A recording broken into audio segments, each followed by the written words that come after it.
Well, welcome to, I think, the fourth part of the story of Joseph.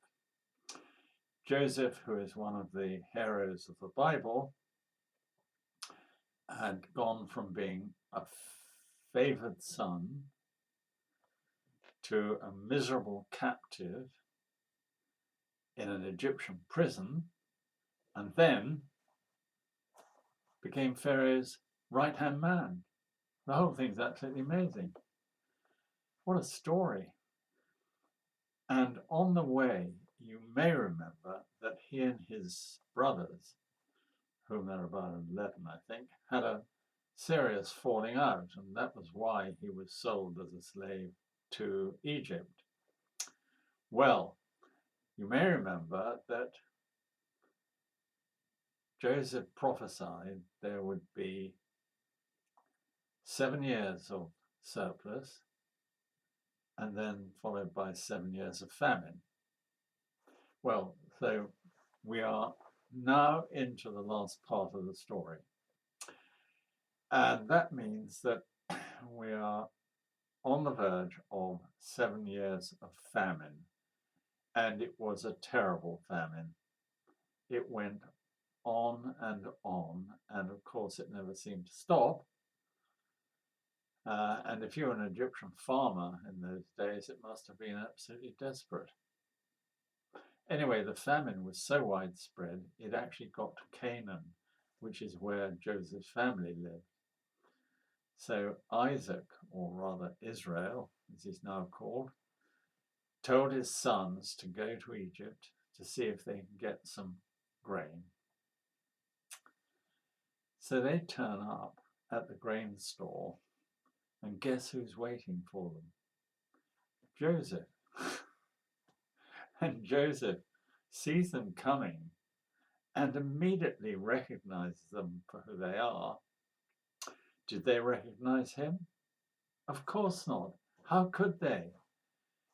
He was number 2 to Pharaoh, dressed in all the pomp and circumstance you could possibly want. They thought they'd killed him off, and that was the end of it. Anyway, so they come up to him and they all bowed down, just as Joseph had foretold and seen in his dream, in his early dreams, which he told them about and which really upset them. So Joseph thinks he'll have a bit of fun. So he says, yes, you can have the grain, but one of you must stay behind in prison as security because you didn't bring Benjamin with you, did you? And they said, well, no, because Dad wouldn't let us. He was the last son and he wanted to hold on to him. Well, I'm sorry, but somebody will have to stay in prison and until you go back and get Benjamin and bring him back. Joseph thought that was quite a nice touch, actually, having been in prison himself for some considerable time. So off they went, explained everything to Dad, who was, as you can imagine, very put out, but nonetheless had to accede to this request. And so they returned with Benjamin. Joseph couldn't contain himself. He burst into tears when he saw Benjamin. And there was a reconciliation between them all. And as a result of which, the whole family came to Egypt. That's how the Israelites got involved in life in Egypt, which turned into such a terrible trauma in due course, as we will no doubt find out. So there we are. Everybody lived happily ever after, so to speak.